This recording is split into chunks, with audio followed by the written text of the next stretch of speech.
যে আমাদের পূর্ব ঘোষিত শিডিউল অনুযায়ী এখন ডাকসু নির্বাচন হতে, অর্থাৎ ৯ তারিখে নির্বাচন হতে কোনো বাধা নেই।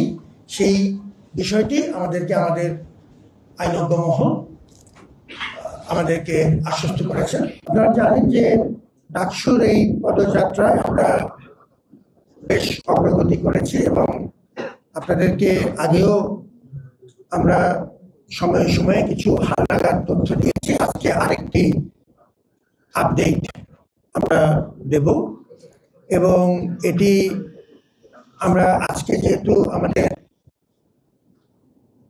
মহামান্য আদালতের থেকে কিছু অবজারভেশন এসছে, তার আলোকে আপডেটে আমরা ওই অংশটিও কভার করব। প্রথমে কিছু তথ্য দিই। আমরা ডাকসু প্রসঙ্গে দুটো উকিলি নোটিশ, আইনি নোটিশ এবং দুটি রিট আমরা এ পর্যন্ত ফেস করেছি এবং এই প্রতিটি ক্ষেত্রে আমাদের আইনজ্ঞ প্যানেলের মাধ্যমে আমরা ওদের স্বপ্ন পূরণে পাশে থাকতে পেরে আমরা গর্বিত। সবচাইতে দ্রুততম সময় এবং পেশাদারিত্বের সাথে এই আইনি প্রক্রিয়া আমরা রেসপন্ড করার চেষ্টা করেছি, মোকাবেলা করার চেষ্টা করেছি।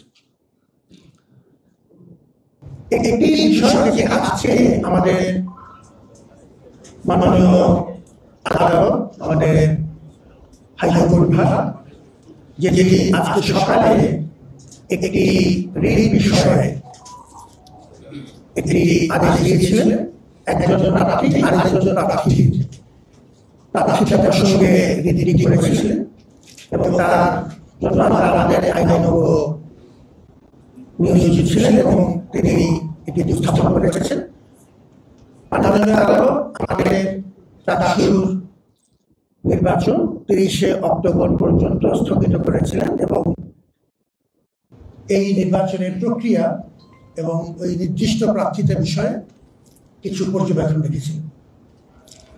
এর পরবর্তীতে আমাদের চেম্বার জজ আদালতে আমরা আমাদের আইনজ্ঞের মাধ্যমে, আমাদের নির্বাচন কমিশনের পরামর্শে এবং আমাদের ছাত্রদের ব্যাপক আগ্রহের পরিপ্রেক্ষিতে আমরা সঙ্গে সঙ্গে চেম্বার জজ আদালতে আমাদের ওই রায়ের বিরুদ্ধে আপিল করেছিলাম এবং আপনারা জানেন যে সেই আপিলে এবং এই ঘটনাটি ৩-৪ ঘন্টার মধ্যেই উপস্থাপিত হয়েছে এবং সেই আপিলে আমাদের মহামান্য হাইকোর্টের যে আদেশ সেটি স্থগিত করা হয়েছে এবং আমি আমাদের আইনজ্ঞ প্যানেলের বিজ্ঞ সদস্যবৃন্দের 2-3 জনের সাথে কথা বলেছি যে এর সহজ ভাষায় এর অর্থ কি। এর অর্থ হচ্ছে যে আমাদের পূর্ব ঘোষিত শিডিউল অনুযায়ী এখন ডাকসু নির্বাচন হতে, অর্থাৎ ৯ তারিখে নির্বাচন হতে কোনো বাধা নেই। সেই বিষয়টি আমাদেরকে আমাদের আইনজ্ঞ মহল আমাদেরকে আশ্বস্ত করেছেন। আগামীকালকে ওই মামলার শুনানি আছে। যেহেতু মামলাটি একটি বিচারাধীন প্রক্রিয়ার মধ্য দিয়ে যাচ্ছে, আমরা এই বিষয়ে আমি আর কোনো মন্তব্য করব না। তবে আমি ধন্যবাদ জানাচ্ছি এই প্রক্রিয়ার সাথে জড়িত আমাদের শুভানুধ্যায়ী, আমাদের আইনজ্ঞ মহল, আমাদের শিক্ষার্থীরা যারা সর্বসহযোগিতা করেছে। এটা হচ্ছে আমার আইনগত বিষয়টা নিয়ে একটু কথা ছিল। আপনাদের একটি অবজারভেশন ছিল যে আমাদের এই আইনগত পরিস্থিতিটা বা কিভাবে আমরা এই আইনগত বিষয়টা আমরা ব্যবস্থাপনাটা কিভাবে ম্যানেজ করি। আমাদের একটি আইন উপদেষ্টা দপ্তর আছে। একটি পুরানো বিশ্ববিদ্যালয় হিসেবে আমাদের আইনি কাঠামো এখনো খুবই দুর্বল অবস্থায় আছে। আমাদের একটি আইন উপদেষ্টা দপ্তর, তাতে একজন মাত্র আইন উপদেষ্টা আছেন, এতদিন তিনিই ছিলেন এবং তার সাথে একজন সহকারী রেজিস্ট্রার, 2জন সহকারী রেজিস্ট্রার এবং একজন ডেপুটি রেজিস্ট্রার আছেন। একটি এত বড় বিশ্ববিদ্যালয়ের জন্য, 104 বছরের পুরানো বিশ্ববিদ্যালয়ের জন্য এটি অত্যন্ত অপ্রতুল একটি অফিস। সেই বিবেচনাতে আমরা আমাদের আইন উপদেষ্টা দপ্তরের সহযোগিতায় আমরা সিনিয়র ম্যানেজমেন্ট টিমের অনুসমর্থনে এবং সিন্ডিকেট কর্তৃক পাশকৃত 12 সদস্যের একটি বিশেষজ্ঞ প্যানেল তৈরি করা হয়েছে। এই প্যানেলভুক্ত বিশিষ্ট আইনজীবীগণ, আপনারা যদি চান আমরা একটি লিস্ট আপনাদেরকে সরবরাহ করব, তারা আমাদের অ্যাজ এন্ড ওয়েন নিডেড প্রয়োজনের ভিত্তিতে তাদের আমরা সার্ভিস চাই এবং এখন পর্যন্ত তুলনামূলকভাবে আমরা আইনগত এই যে অপ্রতুলতা আমাদের ছিল তার অনেকটুক এই আইনগত বিশেষজ্ঞ প্যানেলের মাধ্যমে যারা পার্ট টাইম লয়ার হিসেবে আমাদের সাথে যোগ দিয়েছেন তাদের প্রতি আমরা অত্যন্ত কৃতজ্ঞ এবং এই ক্ষেত্রে আমরা কিছুটা এখন আমাদের এই দুর্বলতা কাটিয়ে উঠতে পেরেছি।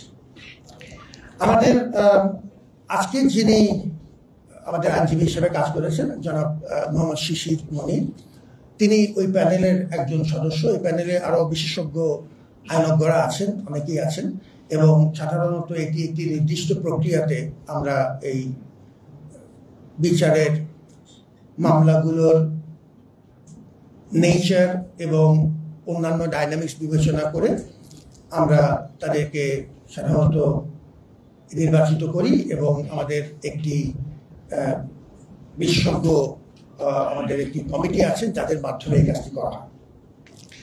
আমাদের একটি বিষয় উল্লেখ করা প্রয়োজন এবং এটি বলে আমি কথাটি শেষ করব।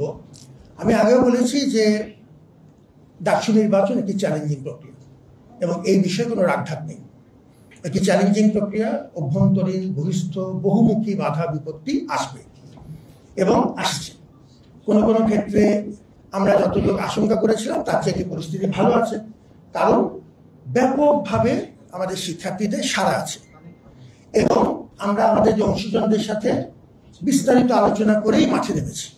সবাইকে সাথে নিয়ে যতদূর সম্ভব একতাবদ্ধ হয়ে আল্লাহর উপর ভরসা করে আমরা মাঠে নেমেছি। বাধা বিপত্তি আছে এবং এই যে মামলা মোকদ্দমা হচ্ছে সেগুলিও একরকম আমরা আইনগতভাবে মোকাবেলা করছি, এগুলো বাধা বিপত্তির অংশ। আমি একটি জিনিস খেয়াল করলাম যে কোনো কোনো মহলে বলা হচ্ছে, আমাদের প্রার্থীদের মধ্যেও কেউ কেউ বলছেন যে এই যে আজকে যে আমাদের আইনগতভাবে আমাদের যে স্থগিত হলো প্রথম আমাদের রিটের শুনানির মাধ্যমে মহামান্য আদালত যে আমাদের নির্বাচনটি কিছুদিন স্থগিত করেছিলেন, পরবর্তীতে তো চেম্বার জজের মাধ্যমে আমরা তার প্রতিকার পেয়েছি।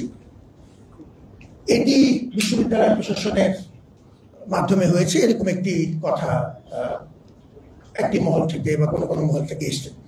আমি খুব পরিষ্কারভাবে একটা কথা বলে দিচ্ছি, আগেও বলেছি এখনো বলছি, এই ধরনের অবান্তর হালকা কথাবার্তা বললে অসুবিধা হচ্ছে যে অপ্রয়োজনীয় বিতর্ক তৈরি হয় এবং আমাদের এই মুহূর্তে ঐক্য ধরে রাখা একান্ত দরকার। এটি ছাত্রদের দাবি, সেজন্যই সাহস করে গণতন্ত্র চর্চার একটি গুরুত্বপূর্ণ প্রতিষ্ঠানকে সক্রিয়করণে অনেক রকম সীমাবদ্ধতার মধ্যে অংশীজনদেরকে সাথে নিয়ে মাঠে নেমেছি। পারস্পরিক কাদা ছোড়াছুড়ি বন্ধ করে মূল জায়গায় ফোকাস রাখতে হবে। আমাদের যারা প্রার্থী আছেন, আমাদের যারা ভোটার আছেন, তাদেরকে আমি আগেও বলেছি এখনো বলছি, ধৈর্যের সাথে সহনশীলতার সাথে মাথা ঠান্ডা রেখে যাবতীয় বিভিন্ন রকম বাধা বিপত্তি ষড়যন্ত্র মোকাবেলা করে আমাদের এগোতে হবে এবং সেই পরামর্শ সহিষ্ণুতা থেকে আরম্ভ করে ধৈর্য বজিয়ে রাখতে হবে। অবান্তর কথাবার্তা বলা যাবে না। সর্বাবস্থায় তথ্য উন্মুক্ত করে দিতে হবে। সাংবাদিকরা আমাদের বন্ধু, এই তথ্য উন্মুক্তকরণের মাধ্যমে এই প্রক্রিয়াতে আমরা তুলনামূলকভাবে যত স্বচ্ছ থাকব তত আমাদের এই বিভিন্নমুখী যে বাধা বিপত্তি সেটি মোকাবেলা করা সহজ হবে এবং ঐক্য ধরে রাখার কোনো বিকল্প নেই। আমরা খুব কাছাকাছি সময়ে চলে এসেছি। একটি গুরুত্বপূর্ণ মাইল ফলক ঢাকা বিশ্ববিদ্যালয়ে আপনাদের সবাইকে সাথে নিয়ে আমরা অর্জন করার পথে এগিয়ে যাচ্ছি। আমরা মানুষের শুভবুদ্ধিতে ভরসা করছি, আমরা আল্লাহর উপর ভরসা করছি এবং আমরা আমাদের শিক্ষার্থীদের এখন পর্যন্ত যে ব্যাপক সাড়া আছে, ব্যাপক আগ্রহ আছে এবং আমাদের অংশীজনদের যে সহযোগিতা আছে, এই ভরসাতে আমরা এই কাজে এগিয়ে যাচ্ছি। আপনাদের সবার সহযোগিতা প্রয়োজন এবং যে কথাটা আমি বলেছি আপনাদেরকে নিয়মিতভাবে আমরা আপডেট করতে থাকবো যাতে তথ্যের কোনো ঘাটতি না থাকে।